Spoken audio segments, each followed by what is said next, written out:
আল্লাহ বাড়ায় দিয়েছেন। হাদিস শরীফ আছে, নবীজি বলেন সাজদাতুন ওয়াহিদাতুন খায়রুম মিনাদ দুনিয়া ওয়া মা ফিহা। বান্দা যে মাথা নিচু করে আল্লাহকে সিজদা দেয়, কপাল এবং নাকটা ফ্লোরের সাথে লাগায়, মাটির সাথে লাগায় দেয়, এই একটা সিজদার মূল্য পৃথিবী এবং পৃথিবীতে যা কিছু আছে তার চাইতেও একটা সিজদার দাম আল্লাহর কাছে বেশি।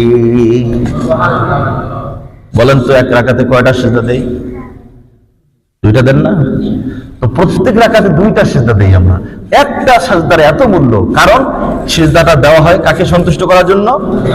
এখানে যদি আমি আগেই বলছি, যদি শিরক মিশ্রিত ইবাদত হয় তাহলে সব বরবাদ হয়ে যাবে।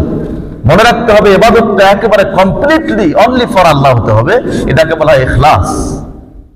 ভাইরা আমার, এক রাকাতে আমরা দুইটা সিজদা দেই। এই সম্পর্কে হাদিস আছে বুখারী শরীফ, নবীজি বলেছেন মান সাজাদা সাজদাতাইনি লা ইয়াসহু ফীহিমা গফারাল্লাহু